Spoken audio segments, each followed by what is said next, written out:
Okay, let's start. Good afternoon.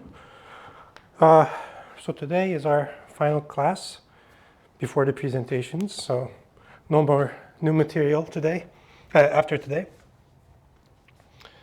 What I'd like to do today is to finally finish the proof of Moran-Hutchinson.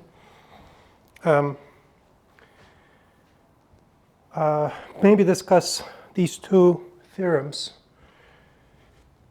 The unique stationary measure, the fact that this is sort of the unique choice from a dynamical point of view, really, when it comes to measures.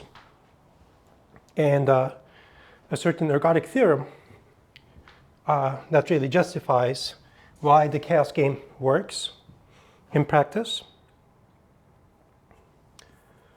Yeah, I was hoping that initially we could spend more time on this more measure theoretical properties, but we ended up having not that much time. But I think still we covered plenty of material. So I should mention one thing. So next week, so we have the presentations, and I'm still waiting for the titles and abstracts from a couple of you, so that I can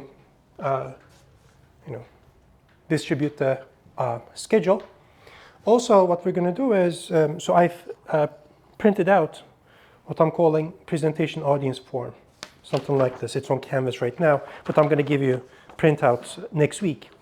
And I'm going to ask you to fill out one such form for each talk that you listen to. So we have 9 people, which means that you're going to fill out 8 different forms. And I'm going to collect them, and I'm going to try to sort of sanitize them and stuff, and use ChatGPT or some other thing to sort of get a summary as to what the general sort of feedback is. So I'm asking things like, what is one thing you got from the talk? So this is something modeled after an exercise that Ravi Vakil gives to his PhD students, as far as I know, which is this idea that, even if you go to a seminar or a talk that is not really your main interest, you're always supposed to sort of try to get something out of it. Okay. In his case, he's asking for 3 things, but since we only have like a 10-minute talks, I'm asking for 1 thing, and this hopefully will incentivize you to think about getting something out of whatever you're listening to, because we have rather diverse topics, as you're going to see. And I'm also asking for sort of constructive criticism, like what you liked about the talk, what you didn't like, and all that stuff. And so that'll be that. This is not really about the grade, of course, but it's I think will be useful when it comes to getting some experience as to how to interact with things like research talks about topics that you're not maybe very familiar with. Okay, any questions about anything? I should also mention that if you're going to give a digital talk, if you're going to have a presentation, then you should figure out beforehand all the stuff about the HDMIs and the connectivities and stuff like that, so how all this stuff works. So I'm not going to provide you with an HDMI cable or anything, so I don't know where this is, but what I'm saying is that it's your job to figure that out, okay? Now, in conferences, depending on the sort of venue, sometimes you end up needing to bring your own tech, even your laptop. Sometimes they provide you, and like you end up needing to submit your presentation to sort of like a server or something like that, and then the organizers pull it from there. But in this case, this is a low-tech endeavor, so it's your job. Okay, that's that. Any questions? Okay, so let's finish the Moran-Hutchinson formula. So what we were doing was we were trying to show, we did a bunch of things. We bounded the S measure, S-Hausdorff measure, where S is the specific number, the upper similarity dimension of the iterated function system. We were trying to bound the S-Hausdorff measure of the attractor A sub W. And we did that. We did the upper bound. And we were trying to show that now that the S-Hausdorff measure was a positive number. And so that's going to give us the lower bound as to the dimension. Okay? And once we do that, depending on the time, I might sort of discuss a little bit as to how to get the dimension, the Minkowski dimension as well. So far we were only looking at the Hausdorff dimension, but in the statement, I also stated that the Minkowski dimension too is S. So this argument doesn't necessarily justify this. Okay, just to remind you, we have a W, finitely many contractions on a complete metric space, a Barnsley iterated function system. Li is the Lipschitz constant of the ith contraction. Lowercase l is going to be the minimum contraction, and uppercase L is going to be the maximum contraction. So, and I'm assuming that lowercase l is a positive number, and uppercase L is a number that is less than 1. This is by definition of a B-IFS. Everything is a contraction after all. Capital Phi sub W is the Hutchinson coding map from the shift space to the attractor. It's an Onto and Hölder map. In particular, it's measurable. S is the upper similarity dimension. And I'm taking all of these summands in this formula and putting them in a tuple. And so this gives you a probability vector, which in turn defines a measure that, like we discussed, on shift space, which I denote by mu sub p. And then because the Hutchinson coding map is continuous, in particular it is measurable, which means that I can take this measure and push it forward to this, and that I denote by nu sub w comma p. That's a probability measure on the attractor. And that measure was the measure that we were trying to use in the statement of the mass distribution principle. And we had the three assumptions for the Moran-Hutchinson formula. 1, X is a Euclidean space. 2, each W sub I is a similitude. Okay? And 3, I have the open set condition, which means that there's a non-empty bounded open subset of X that I denote by U, that is forward subinvariant under any of these contractions, and the images of any two contractions, or the images of U under any two contractions is disjoint. So that's the definition of open set condition. And so in the proof, what we did so far, maybe I should write here. So this should be over here.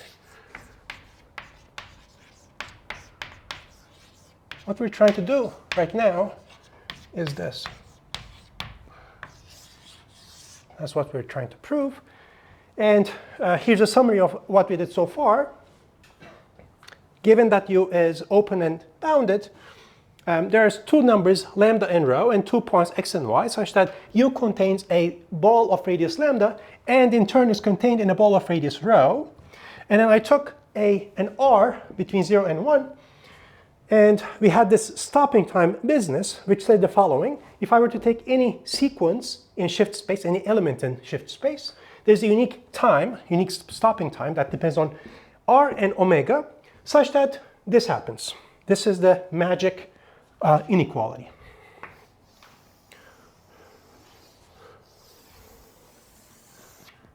I start with a sequence, and I'm sort of using this cocycle. I keep composing, which means that the Lipschitz constant gets smaller and smaller, and I take the first time when the Lipschitz constant gets below or becomes equal to r. Okay, that obviously depends on r. If r were smaller, you probably would need to wait more so that n would be a larger number. Okay, and this is defined like this. So, and there's this looped version, right, of any sequence, which I denote by omega cut r. It's a fixed point of the n of r comma omega time of shift. That is to say, it's a periodic point. And it is defined like this. You look at omega, think of it as a ticker tape. You look at the entries of it all the way until this time. You duplicate all those entries until this time, and then you cut it, and then you start looping. Okay? That's what that means.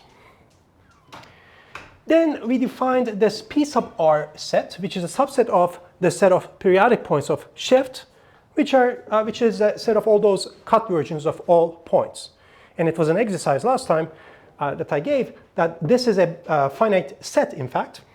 And then what we did was, for each such periodic point, we looked at the image of U under the cocycle with that time, with that shift, with that sequence, with the specific stopping time. And this we denoted by curly U sub R. Okay. Now, in fact, P sub R is bijective to use curly U sub R. So take a periodic point and send it to the corresponding image.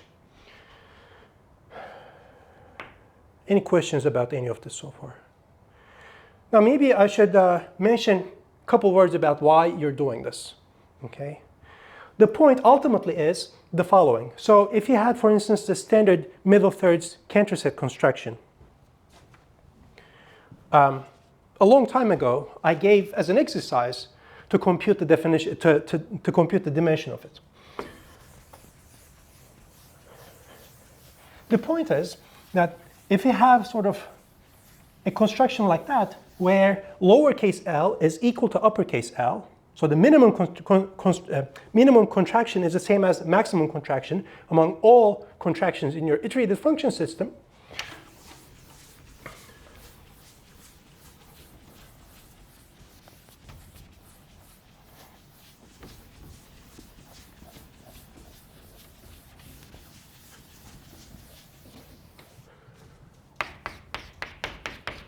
just to remind you, for instance, let's look at this.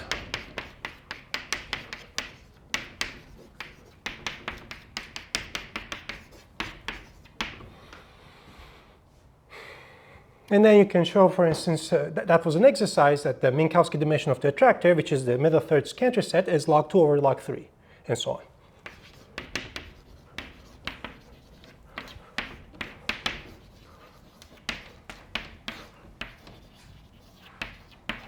By just using the definition of dimension, whatever dimension you have. Ultimately, the reason why computing this doesn't require this complicated mechanism or argument is this, that's your step 1 or step 0. At step 1, you have 2 intervals of each of length 1 over 3. And at step n, you have 2 to the n intervals, each of length or diameter if you want. What is it? 3 to the minus n. And then whatever formula you have, you can just plug in these numbers, and ultimately, without too much hassle, you can formalize this calculation. The point being,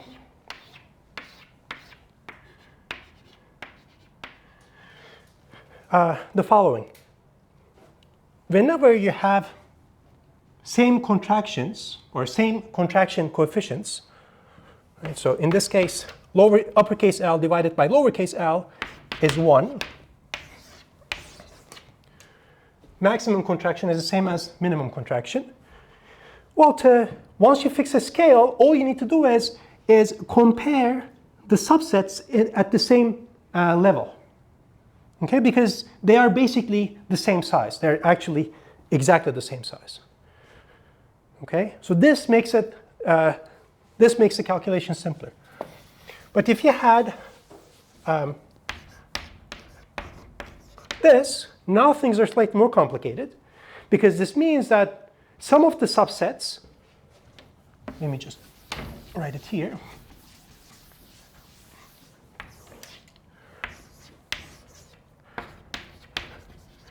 Some subsets, or what perhaps some of you would call basic intervals, some subsets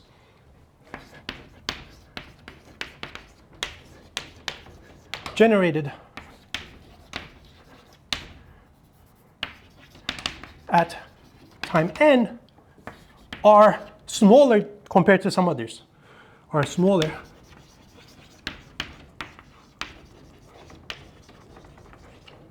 compared to some others. Okay, so in this situation, this ratio is basically the condition number, if you want, of an iterated function system. You can call it that. Instead of comparing all of these sets to get a number for the dimension, what you end up doing is something like this. So imagine the same situation, but let me move around the numbers a little bit. Let's say that the first contraction is x over 2. Second contraction is x over 4, but I need to move it to the right, so plus 3. Okay? So you see, capital L in this case is 1 over 2. Lowercase l is 4. So capital L divided by lowercase l is 2. The condition number is larger. Whenever the condition number is larger, it's harder to deal with. That's sort of the idea. And a lot of dynamics is about controlling this. They have like a bunch of bunching, pinching, whatever, condition in many different contexts that basically say that you have control over this ratio in some way, okay? Especially when you sort of start looking into dominated splittings, partial hyperbolic diffeomorphisms, whatever. It's all about controlling this ratio. Okay, so what happens here? Let me delete this.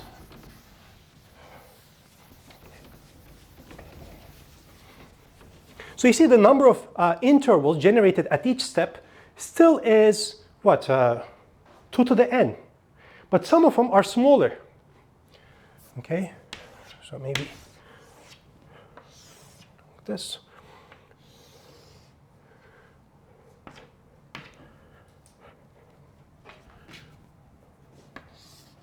So that's step 1. Then I need to do step 2, for instance. Let's look at that. So I need to divide by 4. And this by 4 as well. And then to step 2, what's going to survive is this piece, this piece, this piece, and this piece. See, at the same step, the lengths of intervals are different. And so the scale, whenever you're trying to compute this dimension, doesn't quite match. So what you need to do is, you need to take, for instance, you need to pair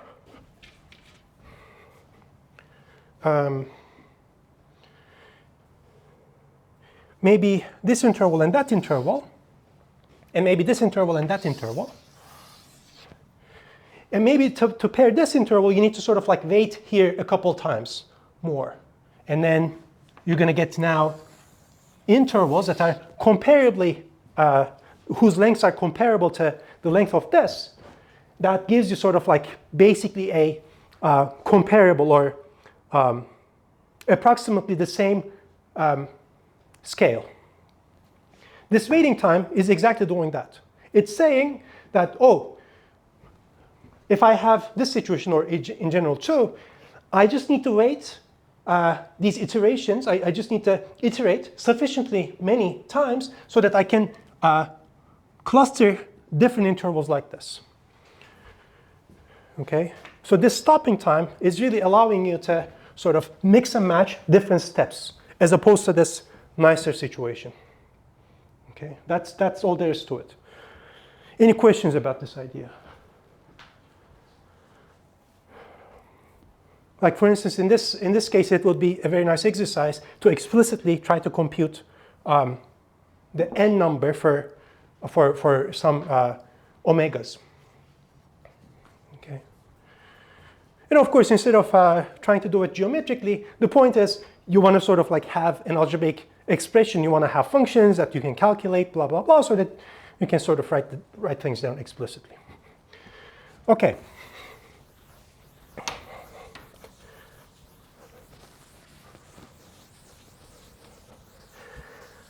see, it's a very simple idea, really, but when you write it down, it becomes complicated.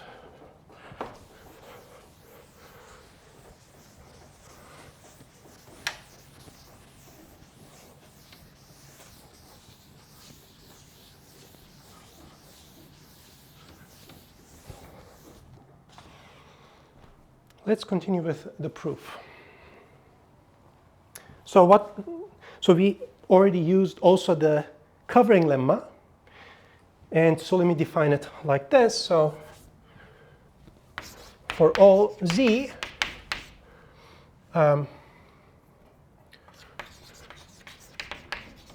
define p sub r comma z for any z and for any r, of course. P sub r comma z to be a certain subset of P sub r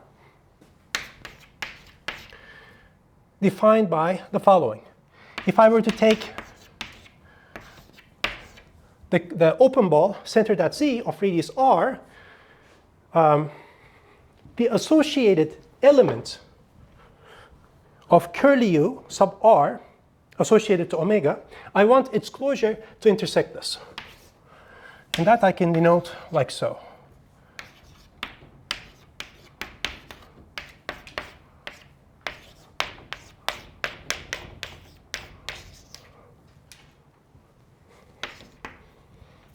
Okay. Now we use the covering lemma to get upper bounds as to how many points are there in this. Now by the exercise that I gave you, we know that this is a finite set. But there is finite and there is finite. We want it to be more finite. So have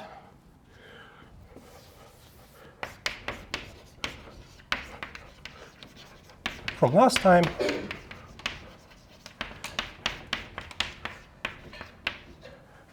that this is bounded, what was it? 1 plus 2 rho divided by L times lambda to the power d. Let me just check it. Don't remember if we had a factor of r here.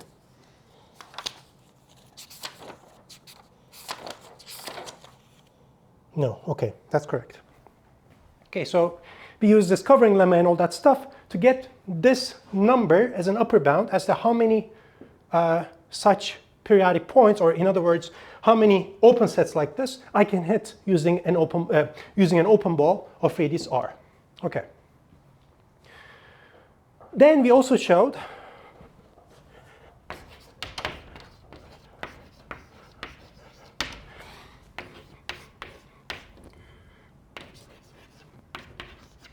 that if I were to look at the collection of addresses of points in this open ball, that is to say, if I were to look at this subset,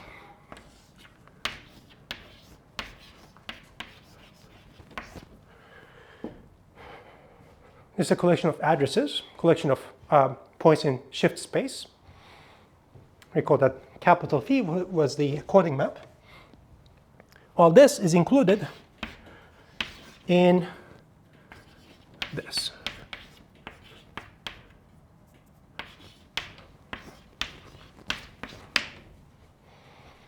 Recall that this was the set of this was a cylinder set defined by the periodic point omega, which maybe I should write explicitly here as well.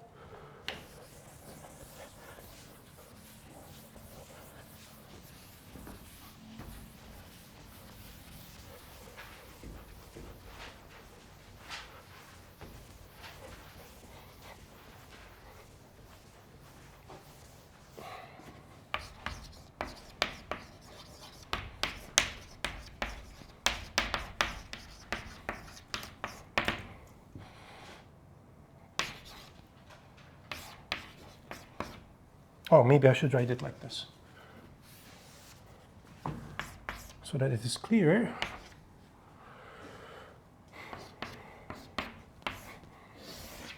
I'm going to use the wildcards to denote this cylinder set.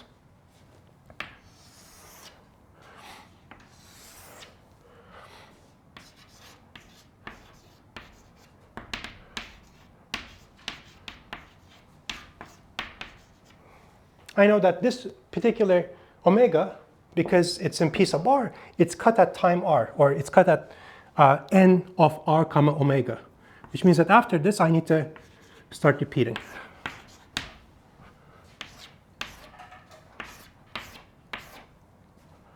And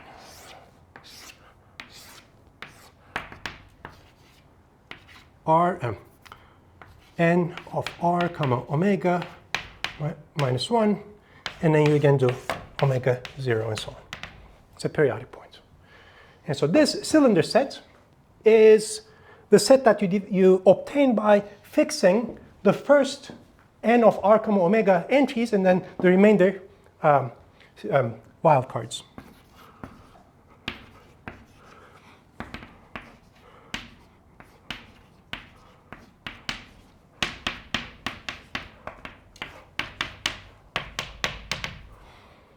Okay, because omega itself, it's just one sort of sequence. It doesn't have, it has zero probability, but this guy, the cylinder set, it has some thickness and it has positive probability, or positive size if you want. Any questions about these so far? Okay, so now let's look at this.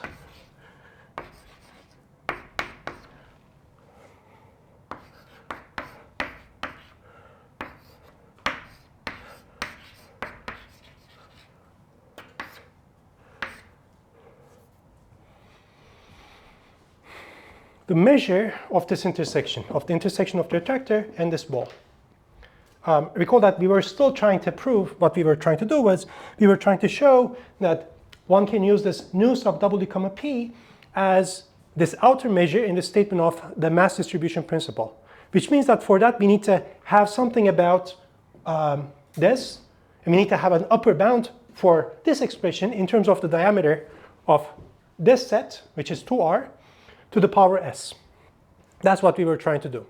If we can do that, then I gave it as an exercise that it suffices in the sense that not only, so it suffices in the sense that for any subset B that is sufficiently small in diameter, you have the bound so that the mass distribution follows through.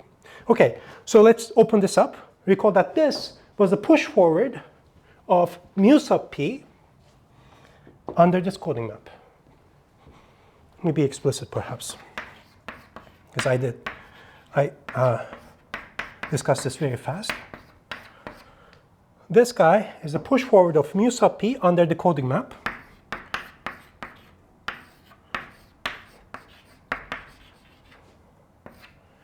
By definition, this means, so this value is the mu sub p measure of the pre-image of this subset under the coding map.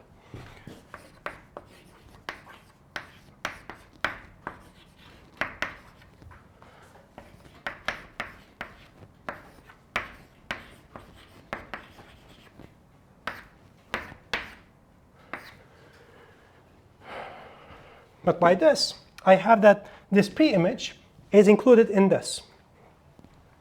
Which means that if I were to replace this set with that other set, the measure would possibly increase.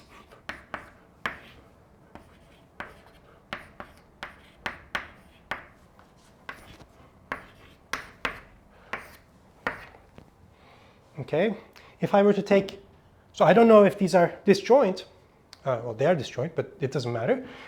In any event, I can take this mu inside, well, exercise. This is equality.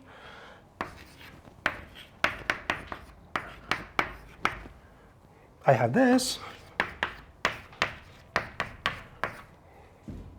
But I know the mu sub p measure of each of these cylinders, right? Because the measure of this, let me remind you that as well, it is supposed to model this independent and identically distributed coin toss or whatever with the coin having n sides, capital N sides. Well, this probability is nothing but the p's corresponding to this. So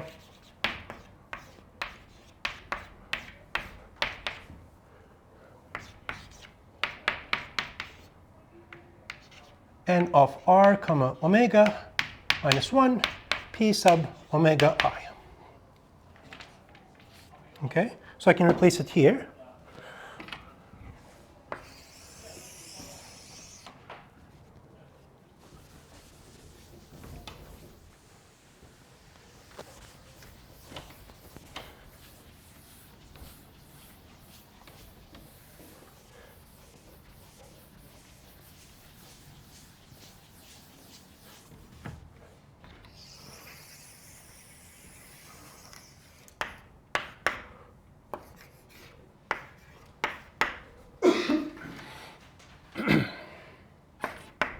Let me see.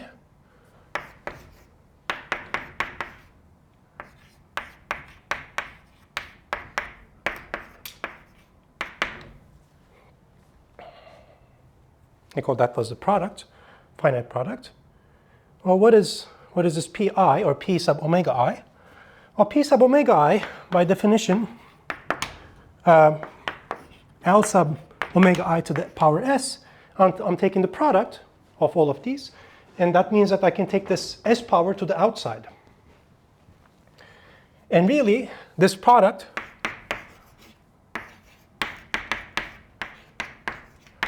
is nothing but the Lipschitz constant of phi of omega comma n of r omega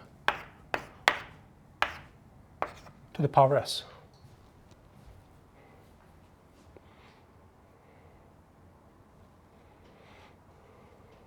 Okay. Now recall the magic formula. By the magic formula, I know that each of these Lipschitz constants is bounded from above by r. That is to say, each of these sum n's is bounded by r to the s, which means that this is bounded by, well, it's the sum over all omegas in p sub r comma z of this number. Well, that sum is nothing but r to the s times the number of this. Well, this is exactly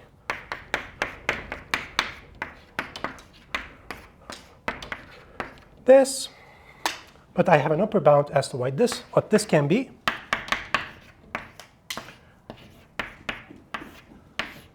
To the d. Okay. Let me leave it. Oh, okay, it's fine. So the radius, or sorry, rather, the diameter of this is, well, you can say it is 2r. And so r is diameter divided by 2. I can do that too, but maybe let me just leave it like this. Ultimately,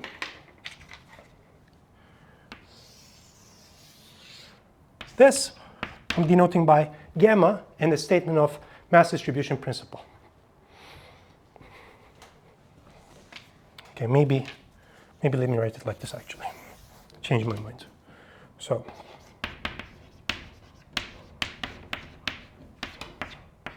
diameter to the power s, and then here I have a factor of 2 to the s. So this number I'm denoting by gamma in the mass distribution principle.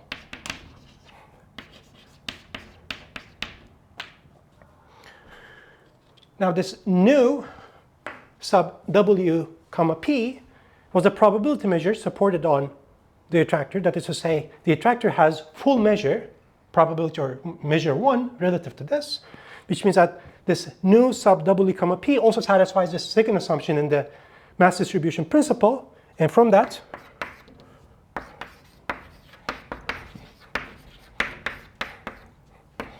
we have that the s Hausdorff measure of the attractor is positive, and hence its Hausdorff dimension is bounded from below by s. And since we had also the upper bound,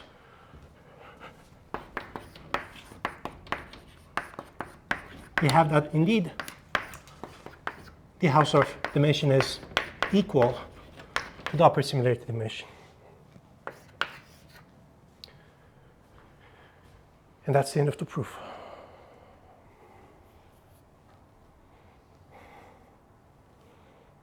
Any questions?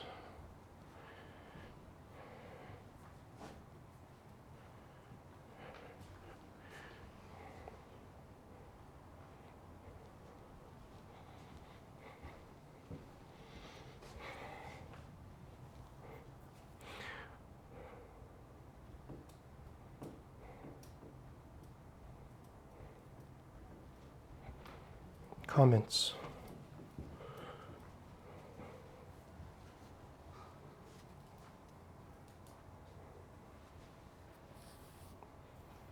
Now this is a proof that works in this very specific case. One of the things, for instance, that we used in the proof was the fact that each contraction is a similitude, which also gave us that open balls are sent to open balls.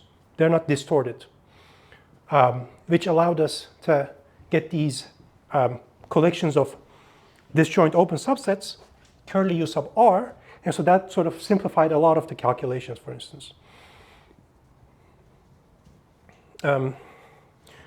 If instead of having X a Euclidean space, if you have an arbitrary metric space, then it turns out that still, insofar as you have similitudes, you have the Moran-Hutchinson formula. So for instance, the Moran-Hutchinson formula does not apply to shift spaces, even though the formula is true, of course. Except it's just that the argument, or rather, the assumptions don't fit. Because the space is supposed to be a Euclidean space, shift space is not a Euclidean space, for instance. The formula is still true, but the hypotheses are not quite true. So you can sort of generalize it to an arbitrary metric space, but you need your open set condition to be somewhat stronger.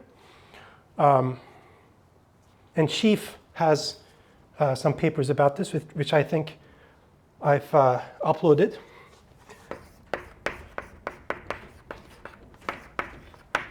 On Canvas for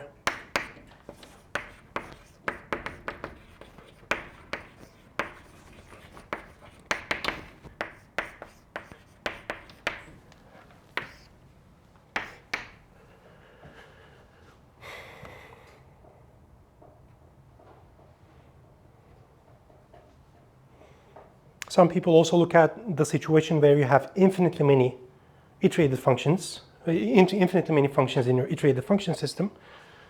Now the upper similarity dimension doesn't quite make sense, but there are other things like the pressure function that I sort of mentioned does make sense, and one can use sort of like use that to compute the dimension, the Hausdorff dimension and so on. Let's look at the Minkowski dimension because we have some time before switching over to stationary measures.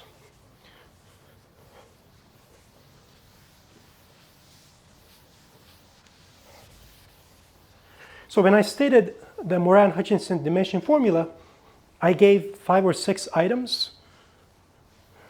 So first was that the S-Hausdorff measure of the attractor is a positive bounded number. Second was Hausdorff dimension is equal to S. Third, Minkowski dimension is equal to S. Fourth, packing dimension is equal to S. Then I said I think S is also the unique zero of the pressure function, so we're not going to prove stuff after the Minkowski dimension, but we might as well try to prove the Minkowski dimension version. So.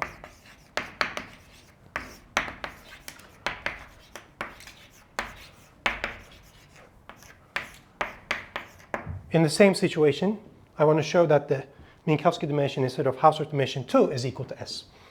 Now, first of all, Hausdorff dimension bounds from below Minkowski dimension, so we have the lower bound.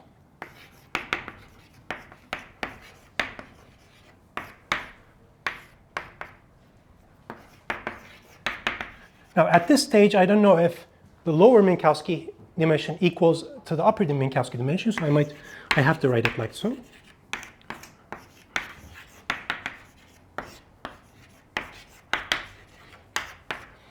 So if I can show that the upper Minkowski dimension is bounded from above by S, then I would be done. You see?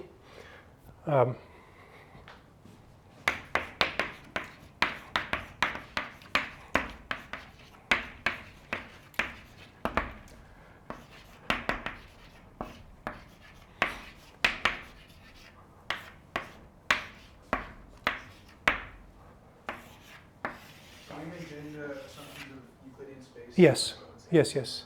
I mean, actually, you don't need any of this for the upper bound. The upper bound is not that problematic, but typically, like we discussed before, I mentioned a couple of times, and like some of you know, lower bound is the more painful one, often, almost always. Upper bound, anyone can do it. I mean, not anyone perhaps, but takes less work. And you see, we had shown that the Hausdorff dimension is bounded from above by S using a different argument, but this gives an alternative proof that the Hausdorff dimension is bounded from above by S.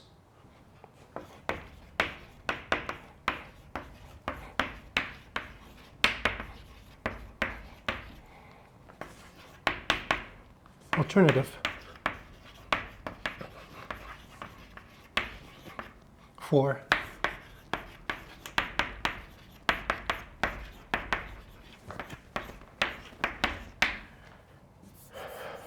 so if you ever need to upper bound the Hausdorff dimension, you might try to upper bound the upper Minkowski dimension, which is arguably easier to handle. Okay? Let's see.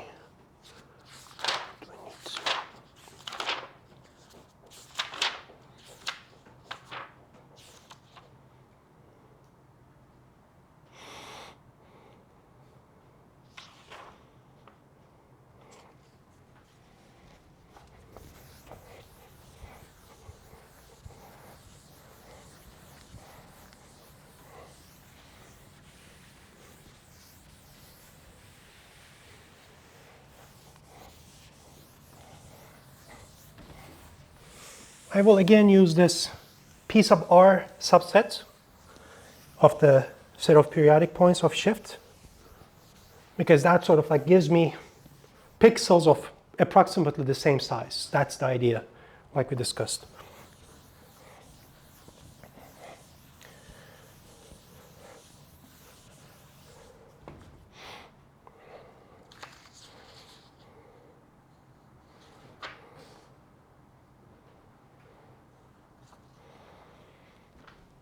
First, I want to give an exercise.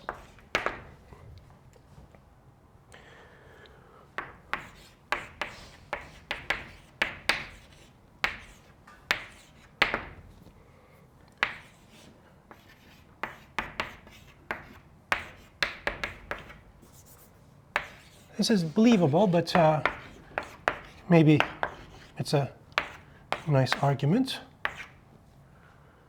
To the power s equals 1. Okay.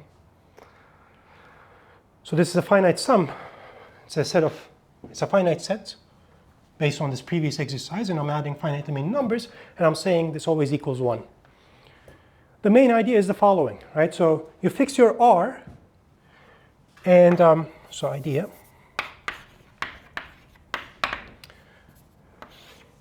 This is 0, this is 1, this is lowercase l, this is uppercase L. And r is somewhere in between, okay? Now you know by assumption that 1 is equal to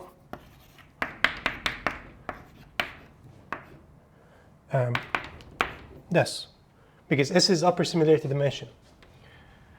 So this is the max of these guys to the power s, and this is the min. Well, you look at the following. Some of them, quite possibly, some of your contractions, contract less than r. Some of them, quite possibly, contracts more than r. Okay? If a contraction contracts more than r, then you have to wait at most time 1. So you write this like this.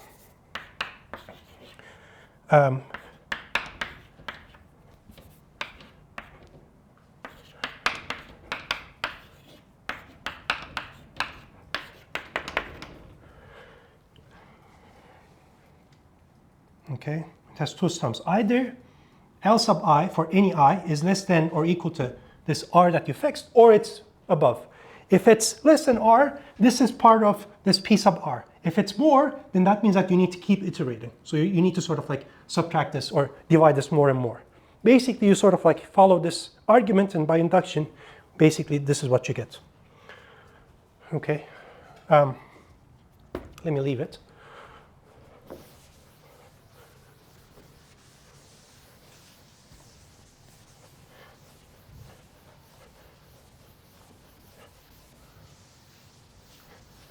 We also have the magic inequalities.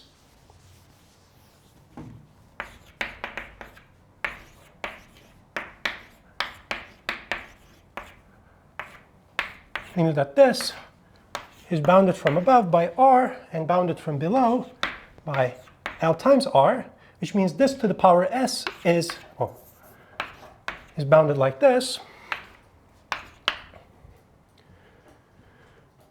For any omega in P sub R.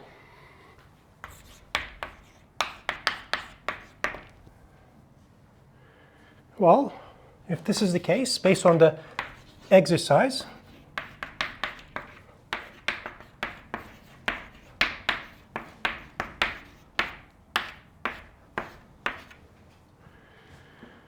so this is bounded by this. Or maybe I should do it the other way around. And this is like so, actually. By this, right? Because I can replace each of these terms by this. And as a consequence of that, this sum could possibly decrease. Which means that the number of elements in P sub R is bounded by 1 over LR to the power S. Okay. In particular, this is a finite subset. That's the solution of the exercise, for instance. Then what do I need? Yeah.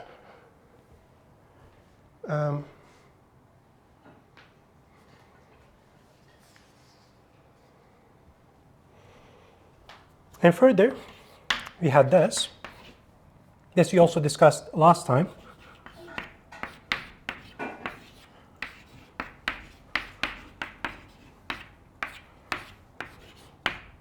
So this is A sub W.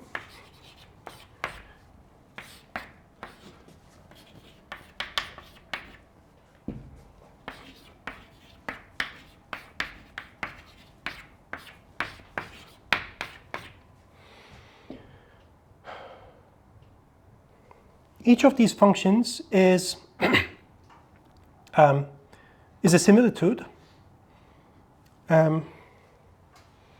which means that the diameter of this guy is equal to the diameter of u bar times the Lipschitz constant. But I know, again, by the magic inequality, that the Lipschitz constant is bounded by R here, which means that this has diameter bounded by R times diameter of u bar. Okay?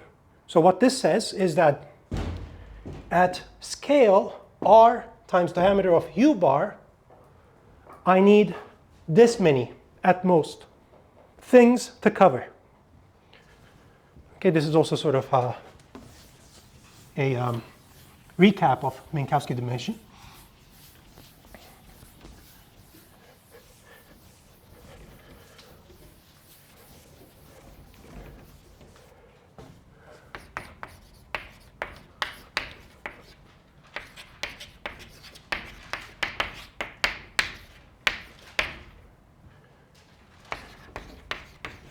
Need, what was it?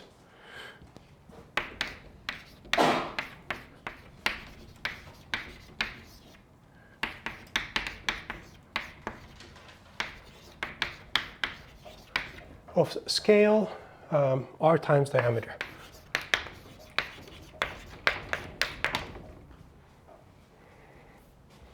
Okay. So r, as r goes to 0, this is sort of like an epsilon. And this then should be my n epsilon number. Okay. I'm going to leave it as an exercise that from this, once you take the limits and so on, which recall this was the lim sup, as you can write it like this, r goes to 0 of, let me just leave it like this. Epsilon goes to 0, log of n epsilon of a sub w divided by log of 1 over epsilon is bounded by s. Ultimately, this s comes from this. Everything else is a multiplicative constant. So this L is going to go away when you take the limit. This diameter, it's going to go away when you take the limit. What's going to remain is this power s. Okay, that's the idea.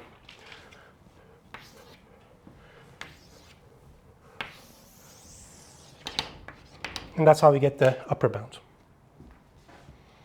Okay. So we computed the Minkowski dimension and the Hausdorff dimension for nice attractors, or attractors of nice iterated function systems. Okay. So at this point, you have a whole zoo of objects, fractals that you can construct, whose dimensions that you can compute rather fast. Okay. Which is, I think, one of the main points of this class. I really wanted to cover this idea. We were discussing basically this idea starting from the first class, and ultimately we verified this.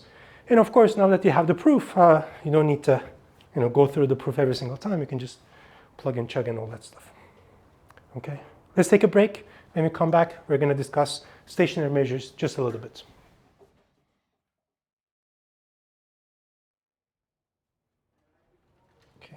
Let's continue. And okay, I wish we had more time to discuss these in more depth, but we don't have time, and just made the decision to spend more time on the Moran-Hutchinson formula that we covered in rather sufficient detail, instead of sort of starting a discussion of these things. But maybe next time I teach this class, or if I teach it at a more advanced level, maybe I'll spend more time on this. But in any event, so both of these theorems are about ultimately this nu sub w comma p measure that we used. You see it here, and you see it here. Now, in this case, I don't have specific expressions for these p sub i's. It's an arbitrary element. It's an arbitrary probability vector in the n-1 dimensional standard simplex. So Barnsley, for instance, in the book calls W together with a p like this an iterated function system with probabilities, but I'm not using that terminology. So the Hutchinson Measure Theorem, which I think could also be attributed to Dubins and Freedman and other people. So I sort of started looking into stochastic processes literature, and it seems a lot of people, pretty much everyone, every other year proves something like this, starting from like 30s or something. So I need more time to figure out the actual references, but at the very least, a lot of people know this as the Hutchinson theorem, or one theorem that Hutchinson proved, which is the following. I take a B-IFS as usual, W. It's going to be a general IFS, B-IFS. So X doesn't need to be Euclidean or anything. And I take a probability vector P. We have the mu sub P measure, which is the Bernoulli measure on the shift space. And we push it forward, as usual, using the Hutchinson coding map to a measure on the attractor. And this is a probability measure, of course. But this is, in fact, the unique, what is called tight probability measure on X or on A sub W, that is C sub p stationary. So now we have some new terminology here. So I need to tell you something about what this adjective tight means, and I need to say something about what this stationary means. Okay. Tight is sort of like a technical condition. The more important idea is this notion of stationariness, which comes from stochastic processes, but nowadays people sort of incorporated this idea of stationary measures to sort of more general dynamical systems, and it's been very useful recently. In particular, for instance, work of Mirzakhani with Eskin uses these things, and some other people too. So that's the first statement. Ultimately, at this point, you should think of it like this. This nu sub w comma p that we used, for instance, in the Moran-Hutchinson formula, is really the only measure. It's the unique measure that is significant. For now, you should read it like this. In a second, I'm going to discuss what these words mean. And this other theorem, Elton Ergodic Theorem, and again, when you look at the literature, there's a bunch of people who proved versions of this, starting from Diaconis and Shahshahani,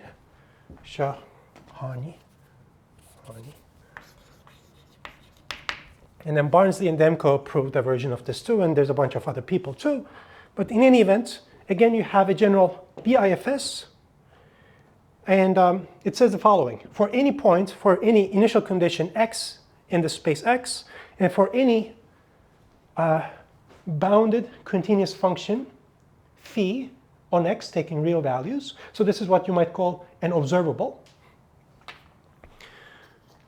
It's something that you're sort of, that spits out numbers for you under your dynamical system.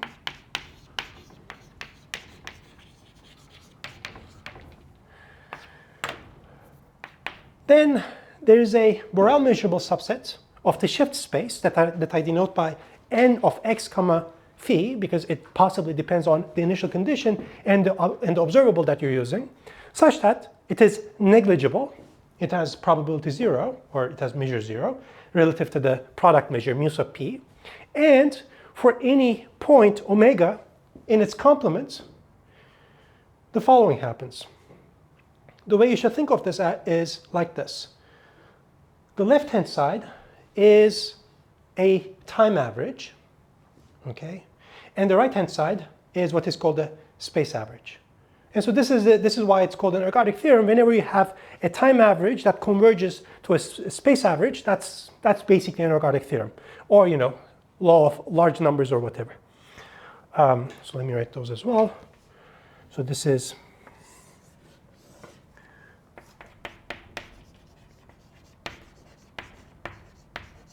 time average, and this is the space average. Oh, if you're doing probability or statistics, this left-hand side, this expression is called an empirical measure, for instance.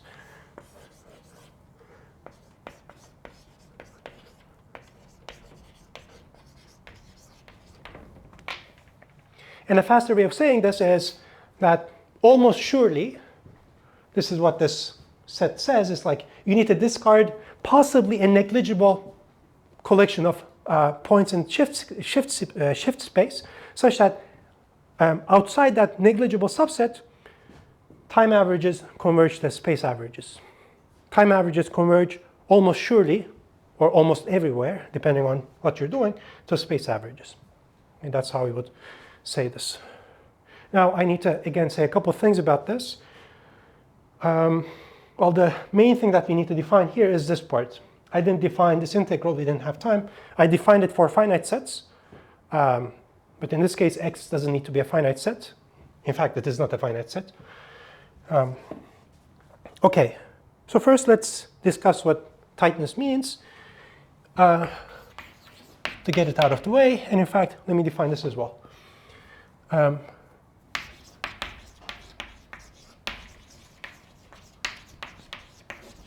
If I have a probability measure, mu, it does certain things, on a metric space, X, I'm endowing the metric space with the Borel sigma algebra. So this means that this mu is a function from the Borel sigma algebra to 0, 1, and it gives me the probability of or the normalized size of any subset that is measurable. I'm going to call it tight if it has a certain approximation property. You want the following. For any measurable subset B of x, I want to be able to approximate its mu measure using compact subsets that are inside B. That is to say, I want this to be equal to the sup of mu of k, where k is a subset of B and it's also compact.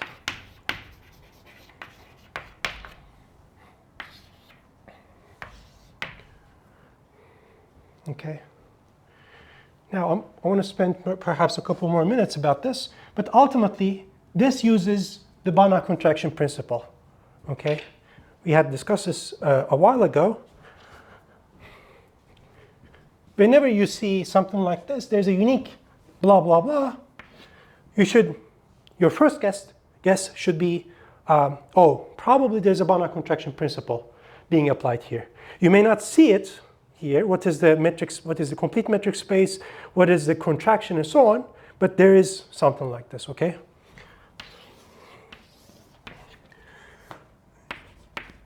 Uses BCP. And ultimately, the reason why you have this adjective is that it turns out that the collection of tight probability measures ends up becoming a complete metric space relative to something, relative to a metric. That is not clear here. I want to say a couple more words about that, but we may not have time. Okay, any questions about this? So you see, when you're trying to apply the Banach contraction principle, often you know what you want to be unique. You don't know what the operator is. You don't know what the contraction is. You don't know what the space is. You don't know what the metric is. Okay, but often when you're trying to use the BCP, you sort of like reverse engineer. Okay, I want this to be unique. I want these properties. Then you say, is the collection of objects that have these properties, is it a complete metric space? Can I put a metric on it? And can I define a contraction on it that is relevant to the problem at hand, and so on? Okay, so this is how in application you use BCP. Because no one gives you, here's a complete metric space. It's out in the wild. They don't tell you. It doesn't come with some identification. Okay, so that's that. The one thing I need to say here is this. So we defined, okay, so integration. Lebesgue integral of functions. Lebesgue integration. Integration.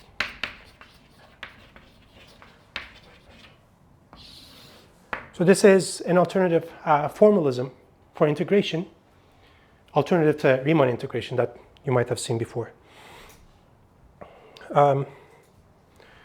So you sort of like start with, okay, characteristic functions, and then you look at simple functions, and then you look at measurable functions.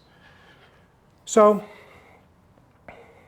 if I have a measure mu on a measurable space, let me just write it like this. It's a measure on some measurable space.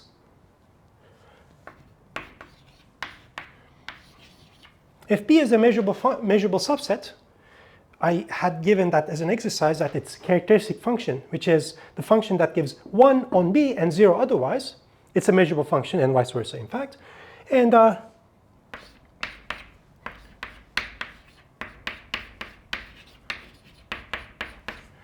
you define this integral of this measurable function relative to mu, Lebesgue integral, as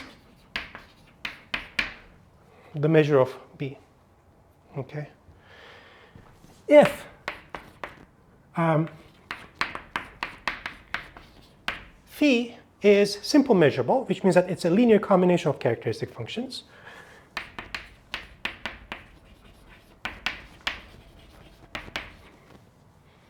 in other words, you can say that phi is a measurable function whose image is finite.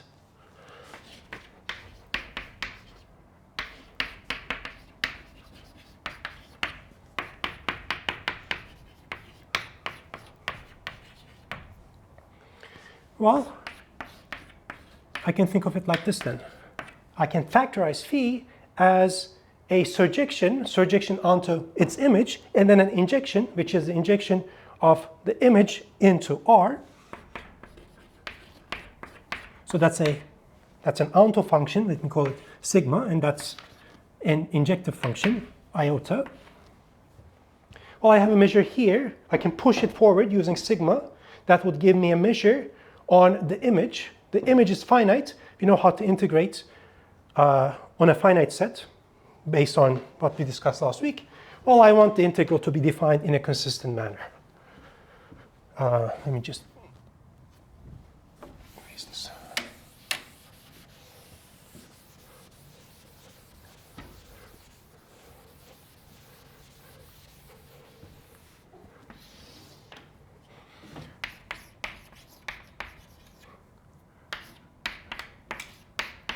So you start simple, and then you sort of keep building up in such a way that this integration is a linear transformation and blah, blah, blah, if you know what that means. Linear transformation on the set of functions. So you want to define this as the integral of iota on the image relative to the push forward of mu with sigma. So iota of, let me say R, d sigma star mu R. That's a finite set.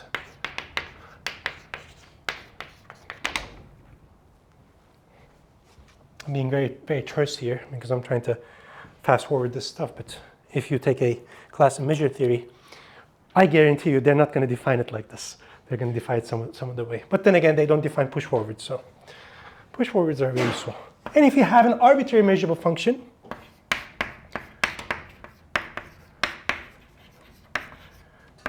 then define the integral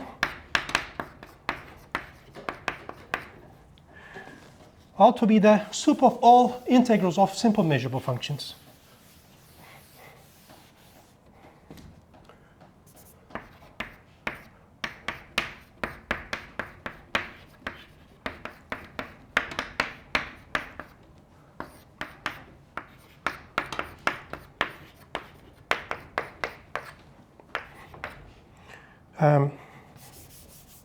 So let me write it like this, such that psi is simple measurable. And of course, I want psi to be lower bounding phi.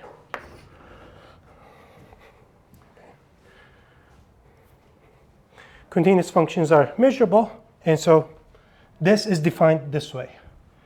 Let me also say that whenever your measure is a nice measure, and whenever your function is a reasonable function, Lebesgue integration becomes equal to the Riemann integration. It turns out that you can handle a lot more. So it's some integration, okay? It's some integral. Time averages almost surely converge to space averages. Questions about this? Yes? When you say almost surely, I'm familiar with like seeing like with probability 1 something's happening. Yes. Is that baked in somewhere here? Yeah, this n of x comma phi was the measure 0 set that I was discarding. Okay. For almost sure, with probability 1, meaning, so a choice of omega in shift space from a stochastic point of view is giving you sort of like a, what do you call it? It's a sample path. So this is sort of the perspective of random walks. You're sort of imagining that this iterated function system is really a random walk. It's saying, well, with this probability do this, with that probability do this other thing, which is this chaos game business. Okay, I don't think I have enough time to discuss this stationary measures. It's a beautiful idea, but maybe eventually I'll write some notes and maybe I'll ask your opinion about all that stuff later. But this concludes all the topics that we'll be able to cover. Any questions or comments? Okay, so we're done with me talking. Now next week, because we don't have class on Thursday, next week we're going to have presentations on Tuesday and Thursday, and that'll be the end of classes as well. And next week on Sunday, the final reports are due. And I think that's it. Have a nice Thanksgiving, and I'll see you next week.